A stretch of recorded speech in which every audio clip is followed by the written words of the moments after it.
Hello നമസ്കാരം, welcome back to our channel ലിറ്റ്സ്. അപ്പോൾ ഈ ഒരു വീഡിയോയിൽ മേഘ്നാഥ് സാഹയുടെ world as one economic and cultural unit എന്നുള്ള ചാപ്റ്ററാണ് നമുക്ക് ഡിസ്കസ് ചെയ്യാനായിട്ടുള്ളത്. അപ്പോൾ ഇത് ആക്ച്വലി അദ്ദേഹം 1934 ഇന്ത്യൻ സയൻസ് കോൺഗ്രസിൻ്റെ പ്രസിഡൻഷ്യൽ അഡ്രസ്സായിട്ട് അധ്യക്ഷ പ്രസംഗമായിട്ട് നടത്തിയിട്ടുള്ള ഒരു സ്പീച്ചിൻ്റെ ഒരു ഭാഗമാണ് നമുക്ക് പഠിക്കാനായിട്ട് തന്നിട്ടുള്ള ഒരു ചെറിയ പോർഷൻ എന്ന് പറയുന്നത്. അപ്പോൾ ഇത് നമുക്ക് ഒരു തവണയൊക്കെ വായിച്ച് നോക്കുമ്പോൾ കുറച്ച് ഡിഫിക്കൽട്ടായിട്ട് തോന്നുമെങ്കിലും ഇതിനകത്ത് എന്താണ് പറയുന്നത് എന്നുള്ളത് ജസ്റ്റ് ഒന്നോ രണ്ടോ ലൈനിൽ ഞാൻ ആദ്യം ഒന്ന് ഇൻട്രൊഡക്ഷനായിട്ട് പറഞ്ഞിട്ടുണ്ടെങ്കിൽ നിങ്ങൾക്കത് പിന്നീട് എക്സ്പ്ലെയിൻ ചെയ്യേണ്ട സമയത്ത് കൂടുതൽ ക്ലിയർ ആയിരിക്കും.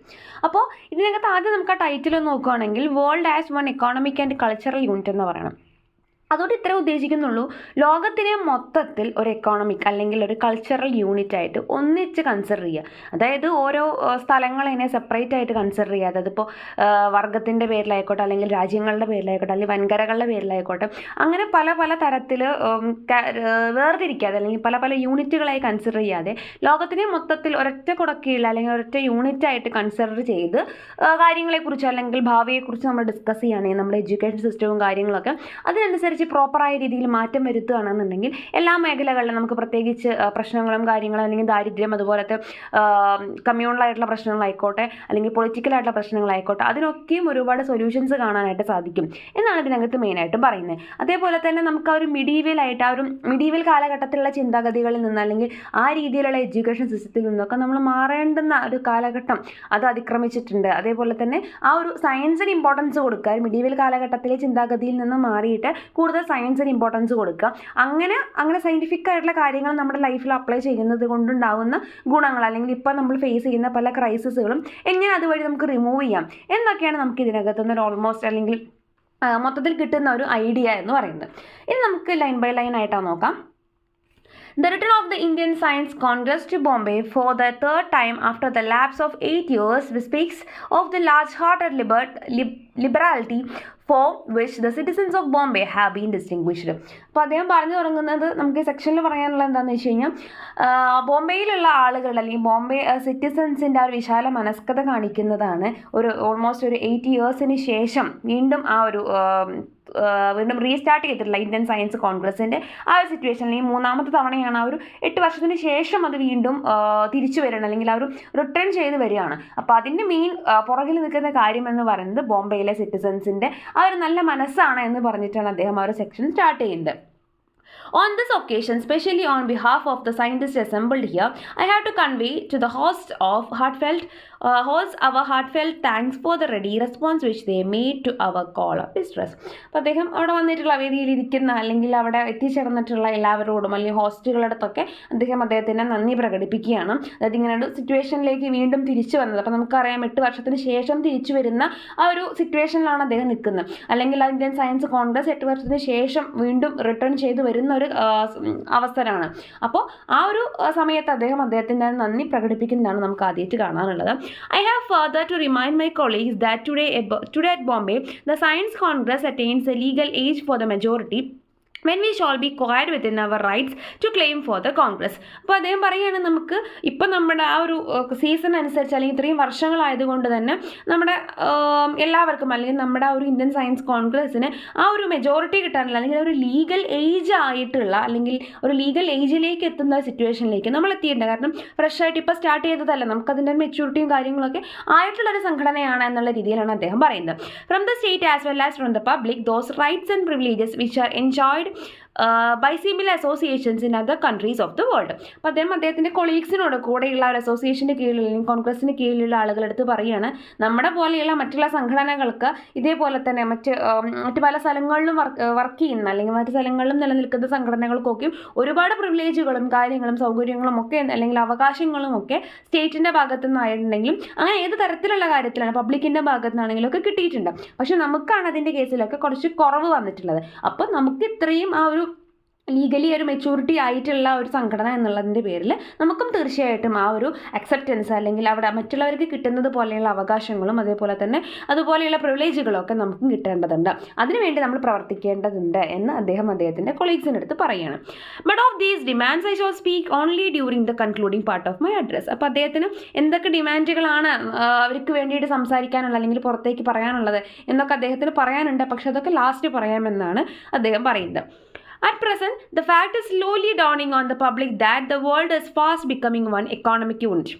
അപ്പോൾ അദ്ദേഹം പറയുകയാണ്, വളരെ ഇപ്പോഴത്തെ ഒരു സിറ്റുവേഷൻ നോക്കുകയാണെന്നുണ്ടെങ്കിൽ സമൂഹത്തിന് ഓൾറെഡി മനസ്സിലായിട്ടുണ്ട് ലോകം എന്ന് പറയുന്നത് ഏറെക്കുറെ ഒരൊറ്റ എക്കോണമിക് യൂണിറ്റ് ആയിട്ട് മാറിയിട്ടുണ്ട് എന്നുള്ള രീതിയിലേക്ക് അദ്ദേഹത്തിന് അല്ലെങ്കിൽ നമ്മുടെ സമൂഹത്തിനൊരു ചിന്താഗതി മാറിയിട്ടുണ്ട് എന്ന് അദ്ദേഹം പറയുന്നുണ്ട്.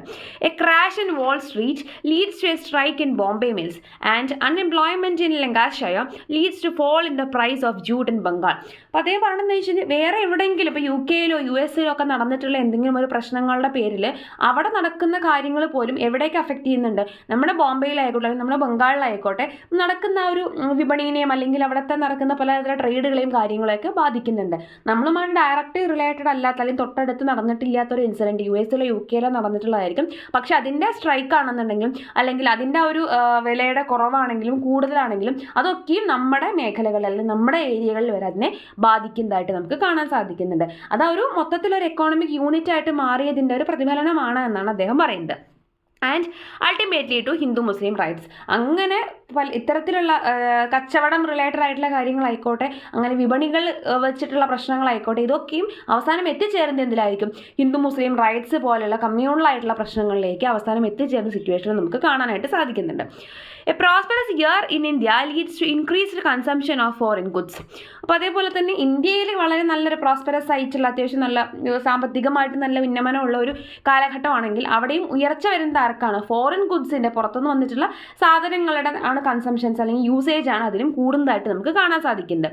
Over population in Japan and China causes a clash in Manchuria between the two people and is fraught with menace towards Australia and insular India and to world peace. അതേപോലെ തന്നെ ഏതെങ്കിലും ഒരു പെർട്ടിക്കുലർ രാജ്യത്ത് അല്ലെങ്കിൽ ജപ്പാൻ്റെ കേസിലായിക്കോട്ടെ ചൈനയുടെ കേസിലായിക്കോട്ടെ അവിടെ വരുന്ന ഒരു ഓവർ പോപ്പുലേഷൻ ജനസംഖ്യാ വർധനവ് എവിടേക്ക് വരെ എത്തുന്നുണ്ട്, ലോക സമാധാനത്തിനെ വരെ ബാധിക്കുന്ന രീതിയിൽ ഓസ്ട്രേലിയയിലേക്കായിക്കോട്ടെ അല്ലെങ്കിൽ ഏതെങ്കിലും ഇന്ത്യൻ സബ് കോണ്ടിനെൻ്റ് ആയിക്കോട്ടെ അവിടേക്കൊക്കെയും അതൊരു പ്രശ്നമായിട്ട് ബാധിക്കുകയും അവസാനം ലോക സമാധാനത്തിനെ വരെ അഫക്റ്റ് ചെയ്യുന്ന രീതിയിലേക്ക് മാറുന്നുണ്ട്. അതൊരു കണക്ഷനാണ് പറയുന്നത്. ഒരു ലോകത്തിൻ്റെ ഒരു കോണിൽ നടക്കുന്നത് മറ്റുള്ള സ്ഥലങ്ങളിലേക്കൊക്കെ ഇങ്ങനെ ബാധിക്കപ്പെടുന്നു എന്നുള്ളൊരു കണക്ഷൻ കുറിച്ചാണ് അവിടെ പറയുന്നത്. The rulers of countries cannot therefore persist in the Olympian attitude towards other nations. They must become earth-wide in their outlook. അപ്പോൾ റൂളേഴ്സ് ഓഫ് കൺട്രീസിൻ്റെ റൂളേഴ്സിനെ സംബന്ധിച്ച് അവരുടെ ആ ഒരു വീക്ഷണങ്ങൾ അല്ലെങ്കിൽ അവരുടെ ഔട്ട്ലുക്കുകളൊക്കെ പുറത്തേക്ക് ഒരു വേൾഡ് വൈഡ് ആയിട്ട് അല്ലെങ്കിൽ എർത്ത് വൈഡ് ആയിട്ട് സ്പ്രെഡ് ചെയ്യണമെന്നൊക്കെ ആ ഒരു രീതിയിൽ നമുക്ക് ചിന്തിക്കാം. പക്ഷെ അതൊന്നും ഇവിടെ നടക്കുന്നില്ല എന്നാണ് പറയുന്നത്. മറിച്ച് അവിടെ ഒരു സിറ്റുവേഷനിൽ എന്താണ് ഇപ്പോഴും കണ്ടിന്യൂ ചെയ്തുകൊണ്ടിരിക്കുന്നത്, purses in the Olympian attitude towards other Nations. ആ ഒരു ഒളിമ്പ്യൻ ആറ്റിറ്റ്യൂഡിന് കാര്യമായിട്ടുള്ള ചേഞ്ച് ഒന്നും വന്നിട്ടില്ല, അതിപ്പോഴും കണ്ടിന്യൂ ചെയ്തുകൊണ്ടിരിക്കുകയാണ്. അതായത് ഒളിമ്പ്യൻ ആറ്റിറ്റ്യൂഡ് എന്ന് പറയുന്നത് അവരവൻ ചെയ്യുന്ന അല്ലെങ്കിൽ അതാത് രാജ്യത്തിൻ്റെ അല്ലെങ്കിൽ അതാത് മേഖലകളുടെ പെർഫോമൻസിൻ്റെ പോസിറ്റീവ് ആയിക്കോട്ടെ നെഗറ്റീവ് ആയിക്കോട്ടെ അതിൻ്റെ റിസൾട്ട് അല്ലെങ്കിൽ അതിൻ്റെ റെസ്പോൺസിബിലിറ്റി അതിപ്പോൾ മോശമായിക്കോട്ടെ അതിൻ്റെ ഉത്തരവാദിത്തം സ്വയം ഏറ്റെടുക്കുന്ന അല്ലെങ്കിൽ അത് ടേക്ക് ചെയ്യുന്ന ആ ഒരു പ്രോസസ്സിനെ നമ്മൾ ഒളിമ്പ്യൻ ആറ്റിറ്റ്യൂഡ് എന്നുള്ളത് ഉദ്ദേശിക്കുന്നത്. അതായത് ഇവർ തമ്മിലുള്ള അല്ലെങ്കിൽ ഏതെങ്കിലും ഒരു പർട്ടിക്കുലർ രാജ്യത്തിൻ്റെ ആ ഒരു ഹെഡുകൾ അല്ലെങ്കിൽ റൂളേഴ്സിൻ്റെ രാഷ്ട്രീയങ്ങൾ പുറത്തേക്ക് സ്പ്രെഡ് ആവാത്തത് കൊണ്ട് തന്നെ അതിനകത്ത് സംഭവിക്കുന്നത് എന്തോ അതിൻ്റെ നെഗറ്റീവ് ആയിക്കോട്ടെ പോസിറ്റീവ് ആയിക്കോട്ടെ അതിൻ്റെയൊക്കെയും ഉത്തരവാദിത്തം അവരുടെ തലയിൽ തന്നെ നിൽക്കുന്ന അല്ലെങ്കിൽ മറ്റ് രാജ്യങ്ങളായിക്കോട്ടെ അതിൻ്റെയൊക്കെയും മറ്റുള്ളവർ തമ്മിലൊരു ഷെയറിങ് വരാത്തൊരു സിറ്റുവേഷനിലേക്ക് മാറിയിട്ടുണ്ട് എന്നാണ് പറയുന്നത്.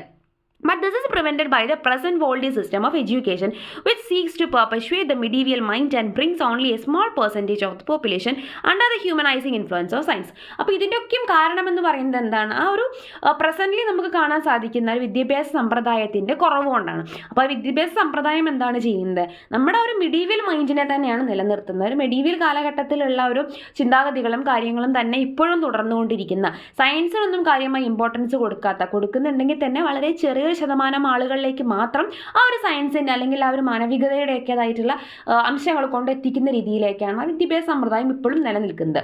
The result is A disastrous. അപ്പോൾ അതിൻ്റെയൊക്കെ റിസൾട്ട് എന്ന് പറയുന്നത് വളരെ വിനാശകരമായിട്ടുള്ള കാര്യമാണ്. Those who are called upon to guide the nations are mostly men with a rigid outlook, quite unfit to fathom the depths of present-day troubles or analyze the intricacies of political and economic issues, and unable to hold out any program of reconstruction. അപ്പോൾ അതുകൊണ്ട് തന്നെ എന്താണ് സംഭവിക്കുന്നത്, ഇത്തരത്തിൽ ഒരു രാജ്യമായിക്കോട്ടെ ഏതെങ്കിലും ഒരു particular ആയിട്ടുള്ള പ്രസ്ഥാനമായിക്കോട്ടെ അതിനെയൊക്കെ നയിക്കാൻ വേണ്ടി മുന്നോട്ട് വരുന്ന ആളുകൾ എന്ന് പറയുന്നത് വളരെ റിജിഡ് ആയിട്ടുള്ളൊരു കാഴ്ചപ്പാടുള്ളവരായിരിക്കും. അതായത് ഭയങ്കര ടൈറ്റായിട്ട് ഒട്ടും ലിബറൽ അല്ലാത്ത ചിന്താഗതികളായിട്ടുള്ള ആളുകൾ ആളുകളായിരിക്കും അതിനൊക്കെ തലവന്മാരായിട്ട് വരുന്നത്. അതുകൊണ്ട് തന്നെ അവരെന്തിന് തയ്യാറാവുന്നില്ല? പ്രസന്റ് ഡേയിൽ സംഭവിക്കുന്ന പ്രശ്നങ്ങൾ അനലൈസ് ചെയ്യാനോ അതിനെ പൊളിറ്റിക്കലായിട്ടോ അല്ലെങ്കിൽ എക്കോണമിക്കലായിട്ടോ ഉണ്ടാകുന്ന ഇഷ്യൂസിനെ പരിഹരിക്കാനോ അല്ലെങ്കിൽ ആ ഒരു ലിബറൽ ആയിട്ടുള്ള ചിന്താഗതി കൊണ്ടുവന്ന് മറ്റുള്ളവരുടെ പ്രശ്നങ്ങൾ മനസ്സിലാക്കാനോ അതിനെ ഇങ്ങോട്ട് റിസൾട്ടിലേക്ക് കൊണ്ടുവന്ന് എങ്ങനെയാണ് അത് സോൾവ് ചെയ്യുക എന്നുള്ളതിലേക്ക് നോക്കാനോ ആലോചിക്കാനോ ഒന്നുമുള്ള കഴിവുകൾ അത്തരത്തിലുള്ള ലീഡേഴ്സിന് അല്ലെങ്കിൽ അത്തരത്തിലുള്ള ഗൈഡ് ചെയ്യാൻ വേണ്ടി മുന്നോട്ട് വരുന്ന ആളുകൾ തയ്യാറാവുന്നില്ല. അതുകൊണ്ട് തന്നെ ഒരു റീകൺസ്ട്രക്ഷൻ എന്താണോ കുറവ് എന്ന് കണ്ടെത്തി അതിനെ വീണ്ടും റീകൺസ്ട്രക്ട് ചെയ്തെടുക്കുന്ന ആ ഒരു പ്രോസസ്സിനെ മേൽനോട്ടം വഹിക്കാനോ മുന്നോട്ട് കൊണ്ടുവരാനൊന്നും അവർ റെഡി ആവുന്നില്ല. In our country the result is competitive communalism. നമ്മുടെ കൺട്രിയിൽ ഇതേ കേസ് നോക്കുകയാണെങ്കിൽ അവിടെ സംഭവിക്കുന്നത് കോമ്പറ്റേറ്റീവ് കമ്മ്യൂണലിസം ആണെന്നാണ് പറയുന്നത്. അപ്പോൾ കോമ്പറ്റേറ്റീവ് കമ്മ്യൂണലിസം എന്ന് പറയുന്നത് കമ്മ്യൂണൽ ഗ്രൂപ്പ്സ് തമ്മിലുള്ള ഒരു റൈവൽറിയാണ്. അതായത് കമ്മ്യൂണിറ്റികൾ തമ്മിൽ ഉണ്ടാകുന്ന പ്രശ്നങ്ങൾ, സ്പർദ്ധകളെയാണ് ഉദ്ദേശിക്കുന്നത്. Among the free nations, a tense atmosphere of competitive nationalism and between the ruler and subject nations, a spirit of revolt against suffocating imperialism. അപ്പോൾ ഇത്തരത്തിലുള്ള ഗൈഡ് ചെയ്യുന്ന അല്ലെങ്കിൽ തലപ്പത്തിരിക്കുന്ന ആളുകളുടെ ആ ഒരു സങ്കീർണത നിറഞ്ഞിട്ടുള്ള ഒരു സ്വഭാവം കാരണം അല്ലെങ്കിൽ റിജിഡ് ആയിട്ടുള്ള ഒരു ക്യാരക്ടർ കാരണം അവിടെ വരുന്ന ആ ഒരു ഇമ്പീരിയലിസത്തിൽ അല്ലെങ്കിൽ സാമ്രാജ്യത്വത്തിൽ ആളുകൾ സഫോക്കേറ്റ് ചെയ്യണം, അവർക്കൊരു ശ്വാസം മുട്ടുന്ന അല്ലെങ്കിൽ വീർപ്പ് മുട്ടുന്ന ഒരു അവസ്ഥയിലാണ് അവർ നിൽക്കുന്നത്. അതുകൊണ്ട് തന്നെയാണ് അവിടെ എന്ത് സംഭവിക്കുന്നത്? കോമ്പറ്റേറ്റീവ് കമ്മ്യൂണലിസം ആയിക്കോട്ടെ അല്ലെങ്കിൽ ദേശീയതയിൽ വരുന്ന ഒരു റൈവൽറി അല്ലെങ്കിൽ ഒരു കോമ്പറ്റേറ്റീവ് നാഷണലിസം ആയിക്കോട്ടെ, ഇതൊക്കെയും സംഭവിക്കുന്നതിനുള്ള കാരണം ഫ്രീ നേഷൻസ് ആണ്. എന്നിരുന്നാലും അതിൻ്റെ ഉള്ളിൽ തന്നെ അത്തരത്തിലുള്ള സ്പർദ്ധയും അല്ലെങ്കിൽ വീർപ്പും മുട്ടലുകളൊക്കെ ഉണ്ടാവാനുള്ള കാരണം അത്തരത്തിലുള്ള ആളുകളുടെ മെന്റാലിറ്റിയാണ്. Our economic and scientific studies show that the world has resources enough for her whole population, and if there be a rational program of production and a program of judicious and equitable distribution, nobody should suffer from hunger, privation, and can even afford to have much better amenities of life. അപ്പോൾ അദ്ദേഹം പറയുകയാണ്, നമ്മുടെ scientific studies ഒക്കെ വെച്ച് നോക്കുകയാണെന്നുണ്ടെങ്കിൽ നമ്മുടെ ലോകത്തിൽ ജീവിക്കുന്ന ആളുകൾക്കൊക്കെയും പര്യാപ്തമായ അത്രയും സ്രോതസ്സുകൾ, അവർക്ക് ജീവിച്ചു പോകാനുള്ള എല്ലാ സൗകര്യങ്ങളും നമ്മുടെ ലോകത്ത് ഓൾറെഡി ഉണ്ട്. എന്നിട്ടും കുറേ പേര് പട്ടിണി കിടക്കുന്നു, കുറേ പേർക്ക് ജീവിതത്തിൽ യാതൊരു തരത്തിലുള്ള സൗകര്യങ്ങളും ലഭിക്കാതെ ജീവിക്കുന്നു, ഒരുപാട് പേര് ബുദ്ധിമുട്ടുന്നു. അതിൻ്റെയൊക്കെയും കാരണം എന്താണ്? അത് വേണ്ടുന്ന രീതിയിൽ സ്പ്രെഡ് ചെയ്യാത്തതാണ് അല്ലെങ്കിൽ മറ്റുള്ളവരിലേക്ക് അത് എത്തിപ്പെടാത്തതാണ് എന്നാണ് അദ്ദേഹം പറയുന്നത്. അപ്പോൾ അതുകൊണ്ട് തന്നെ ആ ഒരു പോപ്പുലേഷന് ആവശ്യമായിട്ടുള്ള കാര്യങ്ങൾ അല്ലെങ്കിൽ ഓൾറെഡി നമ്മുടെ വേൾഡിലുള്ള റിസോഴ്സുകളെ വളരെ നല്ല രീതിയിൽ അത് യൂസ് ചെയ്യുകയാണെന്നുണ്ടെങ്കിൽ, ഈക്വലായിട്ട് ഡിസ്ട്രിബ്യൂട്ട് ചെയ്യുകയാണെന്നുണ്ടെങ്കിൽ ആർക്കും പട്ടിണി കിടക്കേണ്ടതായിട്ട് വരില്ല. അല്ലെങ്കിൽ ആർക്കും പട്ടിണി കിടക്കേണ്ടി വരില്ല എന്ന് മാത്രമല്ല, ജീവിതത്തിൽ ആവശ്യമുള്ള അല്ലെങ്കിൽ ബെറ്റർ ആയിട്ടുള്ള സൗകര്യങ്ങളോടുകൂടി ജീവിക്കാനുള്ള അവസരം ഉണ്ടാക്കാനുള്ള അത്രയും സോഴ്സുകൾ നമ്മുടെ ലോകത്ത് തന്നെ ഉണ്ട്. But for this purpose rivalry amongst nations and communities should give way to cooperative construction, and the politician should hand over many of his functions to an international board of trained scientific industries, economists and eugenists who will think in terms of the whole world as a unit and devise means by which more necessities of life can be got out of the earth. അപ്പോൾ അദ്ദേഹം പറയുകയാണ്, ഇത്തരത്തിലൊരു ചിന്താഗതി വരണമെങ്കിൽ അവർ ഈക്വലായിട്ട് distribute ചെയ്യുക, ഉള്ള കാര്യങ്ങളെ എല്ലാവരിലേക്കും എത്തിക്കുക എന്നൊരു ചിന്താഗതി വരണമെങ്കിൽ ആദ്യം അവിടെ എന്താണ് വേണ്ടത്? രാജ്യങ്ങൾ തമ്മിൽ അല്ലെങ്കിൽ കമ്മ്യൂണിറ്റീസ് തമ്മിലുള്ള ഒരു റൈവൽറി ഇല്ലാതെയാവണം, ശത്രുതാ മനോഭാവം ഇല്ലാതെയാവണം. എന്നിട്ട് അവിടെ എന്ത് വരണം? ഒരു സഹകരണ മനോഭാവം, ഒരു കോപ്പറേറ്റീവ് കൺസ്ട്രക്ഷൻ ആണ് അവിടെ കൊണ്ടുവരേണ്ടത്. അത്തരത്തിൽ പരസ്പരം സഹകരിക്കാനുള്ളൊരു മനസ്സ് വന്നിരുന്നാൽ മാത്രമേയാണ് ഇത്തരത്തിലുള്ള ഇൻഡസ്ട്രിയലിസ്റ്റ് ആയിക്കോട്ടെ, എക്കോണമിസ്റ്റ് ആയിക്കോട്ടെ, യൂജനിസ്റ്റുകളായിക്കോട്ടെ, അവരുടെയൊക്കെയും ഹെൽപ്പ് കൊണ്ട് അവർ ലോകത്തിനെ മൊത്തത്തിലൊരു യൂണിറ്റായി കണക്കാക്കിക്കൊണ്ട് അവർക്ക് എന്തിനു സാധിക്കും? ഇത്തരത്തിലുള്ള പ്രശ്നങ്ങളിൽ നിന്നൊക്കെ ആ ഒരു ലോകത്തിനെ പുറത്തു കൊണ്ടുവരിക, അതേപോലെ തന്നെ ജനങ്ങളുടെ അല്ലെങ്കിൽ മൊത്തം ആളുകളുടെ ലൈഫിലുള്ള നെസസിറ്റീസിനെ ഒക്കെ പരിഗണിക്കുക, അല്ലെങ്കിൽ ഇത്തരത്തിലുള്ള അവരുടെ സുഖ സൗകര്യങ്ങൾ വർദ്ധിപ്പിച്ചു കൊടുക്കാനുള്ള കാര്യങ്ങളൊക്കെ ചെയ്യാനായിട്ട് സാധിക്കുകയുള്ളൂ. അതിലൊന്നും ഒരിക്കലും ഈ ഒരു റൈവൽറി മനസ്സിൽ വെച്ച് നിൽക്കുന്ന സിറ്റുവേഷൻ ആണെങ്കിൽ നമുക്ക് സാധിക്കില്ല. The whole production should be controlled by scientific industrialists. എന്നിട്ട് എന്ത് ചെയ്യണം? മൊത്തത്തിലുള്ള ആദ്യം ചെയ്യേണ്ടത് എല്ലാവരും മനസ്സിലുള്ള ഒരു സ്പർദ്ധയും കാര്യങ്ങളൊക്കെ വേണ്ടാന്ന് വെക്കുക, ഒന്നിച്ചൊരു സഹകരണ മനോഭാവത്തിൽ നിൽക്കുക. എന്നിട്ട് എന്താ ചെയ്യേണ്ടത്? The whole production should be controlled by scientific industrialists. Scientific ഇൻഡസ്ട്രിയലിസ്റ്റിൻ്റെ കയ്യിലേക്ക് എന്തെത്തണം? മൊത്തത്തിലുള്ള പ്രൊഡക്ഷൻ എത്തണം. അത് അവർ വേണം ഈക്വലായിട്ട് ഡിസ്ട്രിബ്യൂട്ട് ചെയ്യാൻ വേണ്ടിയിട്ട്. And the distribution should be supervised by economist. ഇത്തരത്തിലുള്ള സയൻറ്റിഫിക് ഇൻഡസ്ട്രിയലിസ്റ്റുകളിൽ നിന്നും പ്രൊഡ്യൂസ് ചെയ്ത് വരുന്ന കാര്യങ്ങൾ അല്ലെങ്കിൽ അതിൻ്റെ റിസൾട്ടുകളെ എക്കോണമിസ്റ്റുകൾ സൂപ്പർവൈസ് ചെയ്ത് അതെന്ത് ചെയ്യണം? ഈക്വലായിട്ട് എല്ലാവരിലേക്കും ഡിസ്ട്രിബ്യൂട്ട് ചെയ്യാനായിട്ട് സാധിക്കണം.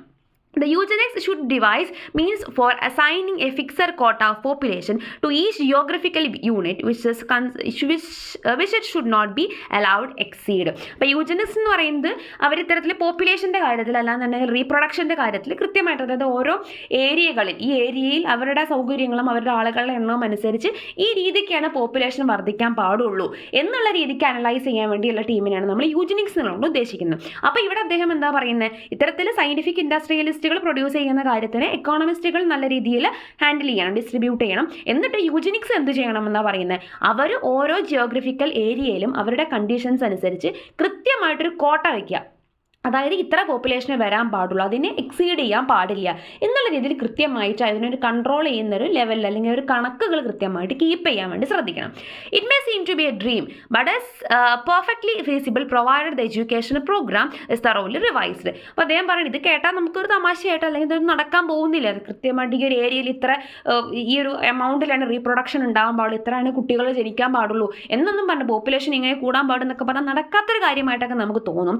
പക്ഷേ നമ്മുടെ ഒരു എഡ്യൂക്കേഷൻ പ്രോഗ്രാമിനെ നല്ല രീതിയിൽ റിവൈസ് ചെയ്തിട്ടുണ്ടെങ്കിൽ, മാറ്റങ്ങൾ കൊണ്ടുവന്നിട്ടുണ്ടെങ്കിൽ അത് നമുക്ക് വളരെ ഈസി ആയിട്ട് സാധ്യമാവുന്ന ഒരു കാര്യം തന്നെയാണ്. A new education scheme should be devised by a world's congress of foremost thinkers like Bergson, Einstein, Bertrand Russell, Smuts, Sprengeln and others, with the special objective of weeding out medieval passions from the minds of the coming generation and for training them to a proper grasp and sufficient appreciation of the beauty and powers of science. അപ്പോൾ ഇത്തരത്തിലുള്ള ഫിലോസഫേഴ്സിൻ്റെ പേരൊക്കെ അവർ എടുത്തു പറയുന്നുണ്ട്. എന്നിട്ട് അവർ പറയുന്നത് എന്താണ്, ഇത്തരത്തിൽ ആ ഒരു സിറ്റുവേഷനിലേക്ക് വരണമെന്നുണ്ടെങ്കിൽ നമുക്ക് എന്ത് ചെയ്യണം, weeding out medieval passions from the minds of the coming generation. ഇനി വരുന്ന തലമുറയുടെ മനസ്സിൽ നിന്നും ഇത്തരത്തിലുള്ള medieval passions, ആ ഒരു medieval കാലഘട്ടത്തിലുള്ള ചിന്താഗതികൾ നമ്മൾ പിഴുതു കളയണം. എന്നിട്ട് അവിടെ നമ്മൾ എന്താ കൊണ്ടുവരേണ്ടത്, അവരുടെ ഉള്ളിൽ അവർ അപ്രീഷിയേറ്റ് ചെയ്യാനുള്ളൊരു കഴിവ് കൊണ്ടുവരണം. എന്തിനാണ് അപ്രീഷിയേറ്റ് ചെയ്യേണ്ടത്, beauty and powers of science, സയൻസിനെ അപ്രീഷിയേറ്റ് ചെയ്യാൻ വേണ്ടി, അല്ലെങ്കിൽ സയൻസിൻ്റെ ഇമ്പോർട്ടൻസ് അവരുടെ മനസ്സിലേക്ക് നിറച്ചു കൊടുക്കണം. എന്നിട്ട് പഴയ ചിന്താഗതികളെയൊക്കെ മാറ്റിക്കളയുകയും വേണം. The joy of life for the grown up men will be provided not in designing means for the plunder or exploitation of our fellow men in various ways, but in administering to their needs. അപ്പോൾ അദ്ദേഹം പറയാൻ ഇനി വരുന്ന ജനറേഷനോട് നമ്മൾ എന്ത് പറഞ്ഞു കൊടുക്കണം, നമുക്ക് ആ സന്തോഷം സംതൃപ്തിയൊക്കെ കണ്ടെത്തേണ്ടത് മറ്റുള്ള ആളുകളെ, നമ്മുടെ സഹജീവികളെ അല്ലെങ്കിൽ നമ്മളെക്കാൾ വീക്കെന്ന് തോന്നിക്കുന്ന ആളുകളെ കൊള്ളയടിച്ചുകൊണ്ടോ അല്ലെങ്കിൽ ചൂഷണം ചെയ്തുകൊണ്ടോ അല്ല, മറിച്ച് അവർക്കും അവരുടേതായ നീഡുകളെ സാറ്റിസ്ഫൈ ചെയ്യാൻ വേണ്ടിയുള്ള സഹായങ്ങൾ ചെയ്തു കൊടുത്ത് അവരുമായിട്ട് സഹകരിക്കുന്നതിൽ കൂടെയാണ് എന്നൊരു ബോധ്യം അവർക്ക് ഉണ്ടാക്കി കൊടുക്കണം. And in free development and display of the final faculties of the mind, അങ്ങനെ ഒരു ഫ്രീ ഡെവലപ്മെൻറ്റിനുള്ള സാധ്യതകൾ നമ്മൾ ഒരുക്കി കൊടുക്കണം. അതേപോലെ തന്നെ നമ്മുടെ മനസ്സിലുള്ള അത്തരത്തിലുള്ള നല്ല കാര്യങ്ങളെ, നല്ല ചിന്താഗതികളെയാണ് നമ്മൾ വളർത്തേണ്ടത്. അല്ലാണ്ട് ഇത്തരത്തിലുള്ള സ്പർദ്ധകളും കമ്മ്യൂണൽ ആയിട്ടുള്ള അല്ലെങ്കിൽ പൊളിറ്റിക്കൽ ആയിട്ടുള്ള അല്ലെങ്കിൽ എക്കോണമിക്കൽ ആയിട്ടുള്ള ഡൈവേഴ്സിറ്റികൾ വെച്ചിട്ടുള്ള പ്രശ്നങ്ങളൊന്നും മനസ്സിൽ വെച്ച് അതൊരു പരസ്പരം ഒരു പ്രശ്നം ഉണ്ടാക്കുന്ന രീതിയിലേക്ക് കൊണ്ടുവരാതെ അത് എല്ലാവരെയും ഒരേപോലെ തന്നെ കൺസിഡർ ചെയ്യുക, എല്ലാവരിലേക്കും ഈക്വൽ ആയിട്ട് എല്ലാ കാര്യങ്ങളും ഡിസ്ട്രിബ്യൂട്ട് ചെയ്ത് എല്ലാവർക്കും ആ ഒരു ഹാപ്പിനെസ്സും ആ ഒരു സൗകര്യങ്ങളും കിട്ടാനുള്ള രീതിയിലേക്ക് ലോകം എത്തിക്കുക എന്നുള്ള അദ്ദേഹത്തിൻ്റെ ഒരു ആഗ്രഹമാണ്. അദ്ദേഹം ഈ ഒരു സെക്ഷൻ നമുക്ക് മനസ്സിലാക്കാനായിട്ട് സാധിക്കുന്നത്. താങ്ക്